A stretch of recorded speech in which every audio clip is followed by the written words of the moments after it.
In the dim and narrow alleys of Whitechapel, the fog seemed thicker than air itself. It wrapped around the crooked lampposts, smothered the gaslight until it was nothing more than a dull yellow glow, and sank into the cobblestones like a living shroud. London, at the end of the 19th century, was not a city of grandeur for most. It was a city of smoke, hunger, and shadows. The river carried the stench of waste. Coal dust clung to every surface. Rats scurried freely through the gutters, feeding on scraps thrown from windows. The cries of street vendors mixed with the distant tolling of bells, and somewhere, always, was the sound of a baby wailing or a drunkard shouting. It was in this suffocating darkness that Eleanor lived. To the world, she was only a seamstress, one of countless women hunched in dim rooms, working by candlelight until their eyes ached. Her shop was nothing more than a cramped space at the corner of a damp alley. A wooden table, scarred by years of use, a few spools of thread, and a single chair. Every night, the faint glow of her candle flickered through the fog, and neighbors would glance at it without thought, believing it to be nothing more than another soul struggling to survive. Eleanor was pale, thin, with dark hair always pinned back, her face half hidden by shadow. Her fingers were calloused from needles and scissors. She stitched dresses for wealthy ladies who would never set foot in Whitechapel, women who would wear silks and lace to glittering halls without ever knowing who had bled her eyes dry to make them.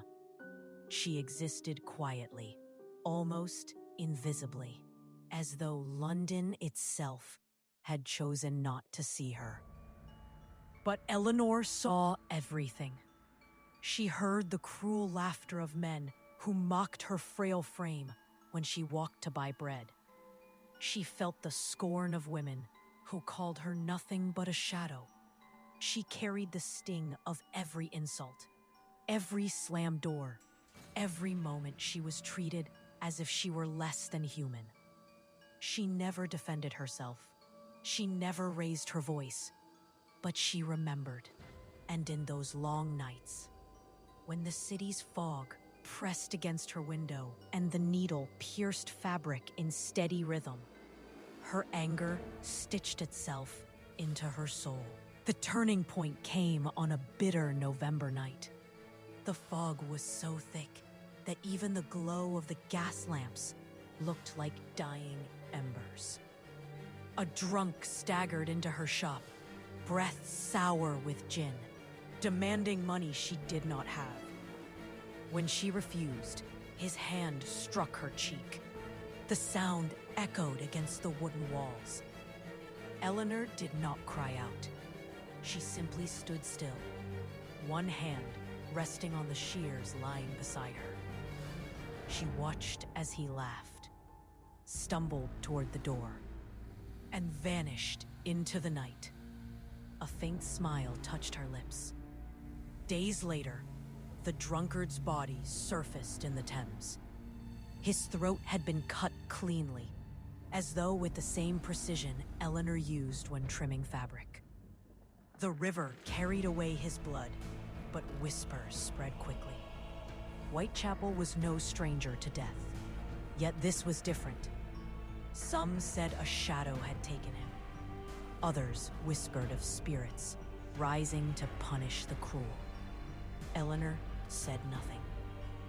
She simply sewed by candlelight, her expression unreadable. But when the streets emptied at night, a different Eleanor walked. She no longer hunched her shoulders or kept her gaze low. Cloaked in darkness, she moved like the fog itself, silent and certain. Her sewing shears honed sharper than most knives, rested hidden in her cloak. London was a city that fed on weakness, but weakness, Eleanor had learned, could be cut away stitch by stitch. One by one, the voices that had mocked her fell silent. The butcher who shorted her on meat was found lifeless in his stall, his blood soaking into sawdust. The landlord who had threatened to throw her onto the streets was discovered hanging in his own cellar. Each death was deliberate, methodical, and left behind only a faint thread tied neatly around the victim's wrist, a mark as precise as any seam. As winter gave way to spring, the whispers grew louder. In every tavern, in every alleyway of Whitechapel, people spoke of the seamstress. To some, she was a terror lurking in the mist.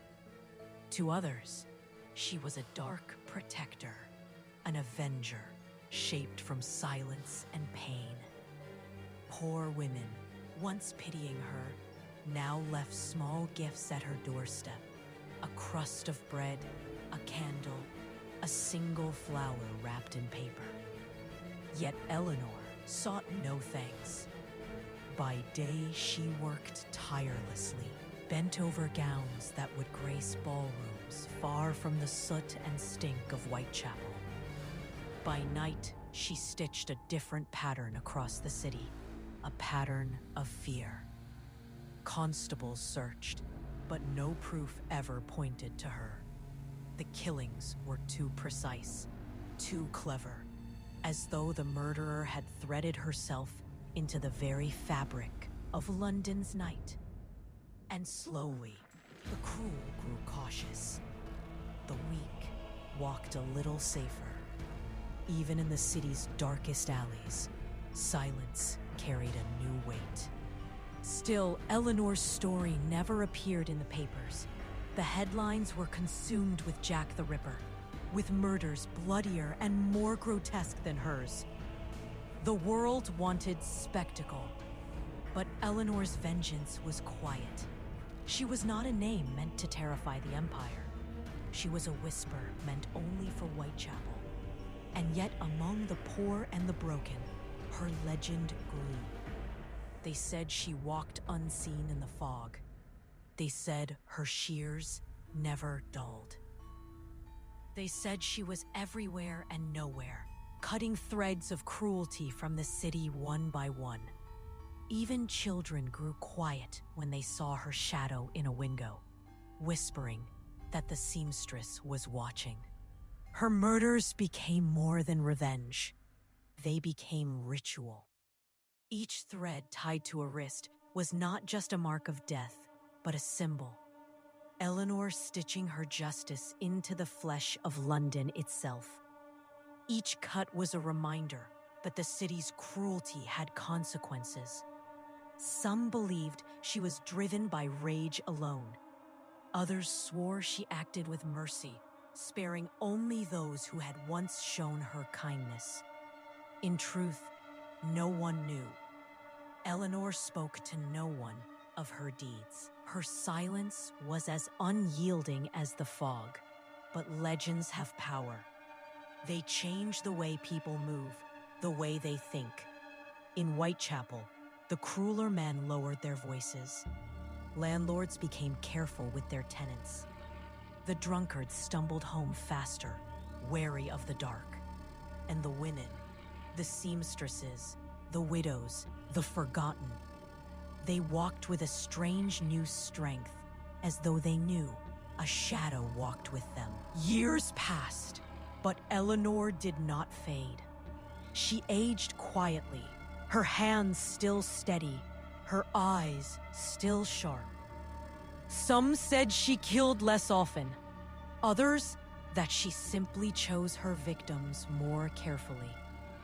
But her legend no longer depended on the number of deaths. It depended on the fear that lived in every cruel man's heart when he turned a corner in the fog. And then, slowly, her candle burned out. One night, her window no longer glowed. Some said she had died, alone in her chair. Others swore she had simply stepped into the fog one final time, her body dissolving into the mist, her spirit stitched into London forever. Even after she was gone, her presence lingered. Some claimed they saw her shadow watching from alleyways. Others swore that when the fog was at its thickest, they heard the faint snip of shears in the distance. To the poor, she remained a guardian.